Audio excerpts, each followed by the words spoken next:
கழக நிறுவன தலைவர் பாரத ரத்னா புரட்சி தலைவர் டாக்டர் எம்ஜிஆர் அவர்களின் 109வது பிறந்தநாள் விழா தமிழக அனைவருக்கும் மகிழ்ச்சி தரும் ஒரு பொன்னான நாள்.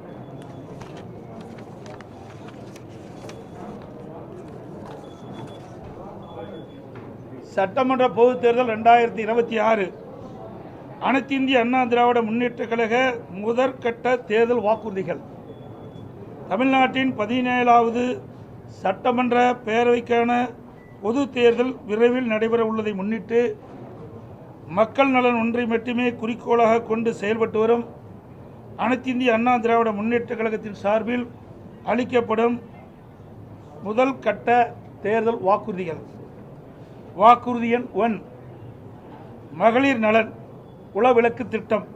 சமூகத்தில் பொருளாதார சமநிலையை உருவாக்கிட குலவிளக்கு திட்டத்தின் மூலம் அனைத்து குடும்ப அட்டைதாரர்களுக்கும் ஒவ்வொரு மாதமும் உதவித்தொகையாக ரூபாய் 2000 வழங்கப்படும்.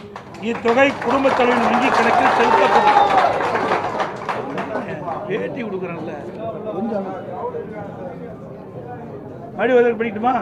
கொஞ்சம் கம்மன் இருங்க தம்பி, தயவு செய்து அப்புறம் எல்லாத்தையும் வெளியே போக சொல்லிடுவோம். அப்புறம் கை தட்டாதீங்க, யார் அமைதியா இருக்கு. இது பேட்டி கொடுக்குறேன்ல, பேசி முடிக்கிற மட்டும். வாக்குறுதி எண் 1, மகளிர் நலன் குலவிளக்கு திட்டம். சமூகத்தில் பொருளாதார சமநிலையை உருவாக்கிட குலவிளக்கு திட்டத்தின் மூலம் அனைத்து குடும்ப அட்டைதாரர்களுக்கும் ஒவ்வொரு மாதமும் உதவித்தொகையாக ரூபாய் 2000 வழங்கப்படும். இத்தொகை குடும்ப தலைவியின் வங்கி கணக்கில் செலுத்தப்படும். வாக்குறுதி எண் 2, ஆண்களுக்கும் மகளிருக்கும் கட்டணமில்லா பேருந்து பயண திட்டம். நகர பேருந்துகளில் பயணம் செய்யும் ஆண்களுக்கு கட்டணமில்லா பேருந்து பயண திட்டம் செயல்படுத்தப்படும். ஏற்கனவே நடைமுறையில் இருக்கும் நகர பேருந்துகளில் பயணம் செய்யும் மகளிருக்கான கட்டணமில்லா பேருந்து பயண திட்டம் தொடர்ந்து செயல்படுத்தப்படும்.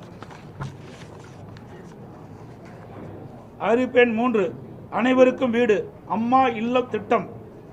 அம்மா இல்லம் திட்டம் மூலம் கிராமப்புறங்களில் குடியிருப்பதற்கு சொந்த வீடு இல்லாதவர்களுக்கு அரசே இடம் வாங்கி கான்கிரீட் வீடுகள் கட்டித்தரப்படும். அதேபோல நகர பகுதியில் சொந்த வீடு இல்லாதவர்களுக்கு அரசே இடம் வாங்கி அடுக்குமாடி வீடுகள் கட்டி அம்மா இல்லம் திட்டம் மூலம் விலையில்லாமல் வழங்கப்படும். அதை போலவே ஒரே குடும்பத்தில் வசிக்கும் பட்டியலின மக்கள் அவருடைய மகன்கள் திருமணமாகி தனி குடித்தனம் செல்கின்ற போது அரசே இடம் வாங்கி அவர்களுக்கு கான்கிரீட் வீடுகள் கட்டித்தரப்படும். அறிவிப்பெண் 4, 100 நாட்கள் வேலை வாய்ப்பு திட்டம் 150 நாட்களாக உயர்த்தப்படும். 100 நாட்கள் வேலை வாய்ப்பு திட்டம் 125 நாட்களாக உயர்த்தப்படும் என்று மத்திய அரசு அறிவித்துள்ளது. கிராமப்புறங்களின் வளர்ச்சிக்கான இத்திட்டம் 150 நாட்கள் வேலைவாய்ப்பு திட்டமாக உயர்த்தப்படும். அறிவிப்பெண் 5, அம்மா இருசக்கர வாகனம் வழங்கும் திட்டம். மகளிருக்கு ரூபாய் 25,000 மானியத்துடன் 5 லட்சம் மகளிருக்கு அம்மா இருசக்கர வாகனங்கள் வழங்கப்படும். தேர்தல் அறிக்கை தயாரிக்கும் குழு மண்டல வாரியாக பலதரப்பட்ட மக்களை நேரில் சந்தித்து அவர்களின் கோரிக்கை மனுக்களை பெற்றுள்ளனர். இப்பணி நிறைவடைந்ததும் அனைத்து இந்திய அண்ணா திராவிட முன்னேற்ற கழகத்தின் சார்பாக குழு தயாரிக்கப்பட்ட அறிக்கையை அறிவிப்புகளாக வெளியிடப்படும் என்று மகிழ்ச்சியுடன் தெரிவித்துக் கொள்கிறேன்.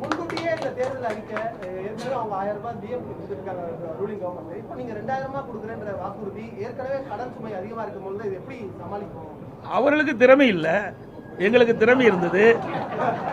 நாங்கள் ஆட்சி செய்கின்ற பொழுது 5,18,000 கோடி தான் கடன் இருந்தது. எந்த சூழ்நிலை? ஒரு ஆண்டு கொரோனா காலத்தில் கூட அரசுக்கு வரி வருவாய் இல்லாத நேரத்தில் கூட கொரோனாவுக்கு 40,000 கோடி செலவு செய்தோம். நாங்கள் திறமையாக நிதி கையாண்டு நிதி சுமை இல்லாமல் நிதி சுமை குறைவாக இருக்கின்ற சூழ்நிலை நாங்கள் உருவாக்கி தந்திருக்கிறோம். ஆனால் திராவிட முன்னேற்ற கழக அரசு பொறுப்பேற்ற பிறகு இந்த நிதி மேலாண்மை அமைப்பை ஏற்படுத்தி நிபுணர் குழு அமைக்கப்பட்டு அந்த நிபுணர் குழு மூலமாக கடன் குறைக்கப்படும், வருவாய் உயர்த்தப்படும் சொன்னாங்க. ஆனால் அதுக்கு நேர்மாறாக நிபுணர் குழு அமைக்கப்பட்டபோது கடன் தான் அதிகரிச்சிருக்குது. சுமார் இந்த ஆட்சி முடிகின்ற தருவாயில் 5.5 லட்சம் கோடி கடன் இருக்கின்ற ஒரு சூழ்நிலை ஏற்பட்டுள்ளது.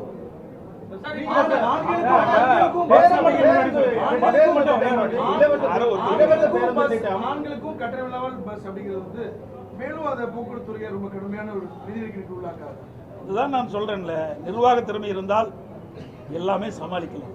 நிர்வாக திறமையற்ற சிரிக்கின்ற பொழுதுதான் கடன் சுமை அதிகரித்துக் கொண்டே இருக்கின்றது. அதெல்லாம் என்ன, அதாவது இரண்டாம் கட்ட தேர்தலுக்கு முழுமையாக வெளியிடுகின்ற பொழுது இன்னும் பல அறிவிப்புகள் வெளியிடப்படும். இப்போ எங்களுடைய தேர்தல் அறிக்கை தயாரிக்க குழு ஒவ்வொரு மண்டலமாக போயிட்டு இருக்கிறாங்க, மக்கள்கிட்ட மனு வாங்கிட்டு இருக்கிறாங்க. இப்போ இன்னும் கோயம்புத்தூர் மண்டலத்துக்கு போகல. அங்கே போய் பலதரப்பட்ட மக்களையும் சந்தித்து அவருடைய கருத்துக்களை விண்ணப்பம் மூலமாக பெற்று அதையெல்லாம் சேகரித்து அந்த அறிக்கையாக தயாரிக்கப்பட்டு அது ஆய்வு செய்யப்பட்டு அதை அடிப்படையில் மக்கள் என்னென்ன நினைக்கின்றார்களோ அதை எங்களுடைய தேர்தல் அறிக்கையில் இடம்பெறும்.